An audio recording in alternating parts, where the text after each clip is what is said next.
ناظرین اکرام السلام علیکم، آپ کا ہمارے چینل ٹی ایس انڈیا میں استقبال ہے۔ 2-3 اپڈیٹ سے آپ کو بتاتے چلیں۔ امیزون کمپنی نے حیدرآباد میں اپنے ڈیٹا سینٹر کی توسیع اور اس میں سرمایہ کاری میں اپنا ارادہ ظاہر کیا۔ کمپنی کے عہدیداروں نے وزیر انفارمیشن ٹیکنالوجی تلنگانہ سے ملاقات کے بعد یہ فیصلہ کیا، جبکہ امیزون کے 3 سینٹر حیدرآباد میں پہلے ہی سے موجود ہے اور کمپنی نے اپنے کام کو مزید توسیع دینے کا ارادہ کیا۔ امیزون نے گزشتہ سال ایئر کارگو نیٹ ورک شروع کیا تھا۔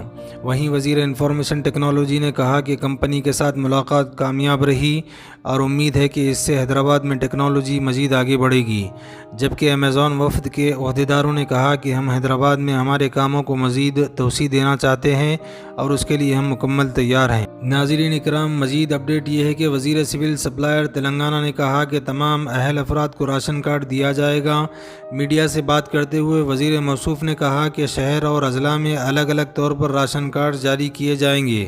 اضلاع میں جس کی آمدنی سالانہ 1.5 لاکھ ہو ان کو راشن کارڈ دیے جائیں گے، جبکہ شہر میں جس کی آمدنی سالانہ 2 لاکھ ہو وہ راشن کارڈ کے حصول کے لیے اہل ہوں گے۔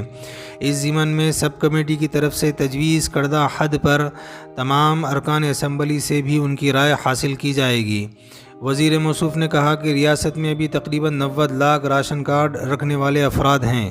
ناظرین، یہ بھی بتاتے چلے کہ چیف منسٹر تلنگانہ نے ایک وفد کے ساتھ امریکہ کا اپنا دورہ مکمل کیا اور تلنگانہ میں سرمایہ کاری کو فروغ دینے کی کوشش کی، جس سے نئے روزگار کے آنے کا امکان ہے۔ تلنگانہ سی ایم او سے بتایا گیا ہے کہ اس دورے میں تقریباً 50 سے زیادہ کمپنیوں کے ساتھ میٹنگز ہوئی اور مختلف کانفرنسز بھی ہوئی، جس کے نتیجے میں کمپنیوں کے ساتھ تقریباً 19 معاہدے ہوئے، جن میں قابل ذکر امیزون، ایمگن، جی سی سی، کوگنیزنٹ اور دوسرے کمپنیز ہے، جن کی جملہ سرمایہ کاری تقریباً 31,000 کروڑ تک کی بتائی گئی ہے، اور اس سرمایہ کاری کی وجہ سے بہت ممکن ہے کہ 31,000 سے زیادہ کے نئے روزگار کھلیں گے۔ چیف منسٹر تلنگانہ نے اپنے دورے کے موقع پر مختلف کمپنیوں کو تلنگانہ کے ماحول سے آگاہ کیا اور انہیں تلنگانہ میں بڑھتے ہوئے بہتر مواقع سے واقف کروایا۔ اسی دوران چیف منسٹر نے امریکہ میں مختلف کمپنیوں کے ہیڈ کوارٹرز کا بھی دورہ کیا اور وہاں کی تفصیلات حاصل کی۔ انہوں نے اپنے دورے کے دوران امریکہ میں مقیم ہندوستانی لوگوں سے بھی ملاقات کی اور انہیں تلنگانہ میں سرمایہ کاری کی طرف راغب کروایا۔ انشاءاللہ مزید اپڈیٹ کے ساتھ آپ سے ملاقات ہوتی رہے گی۔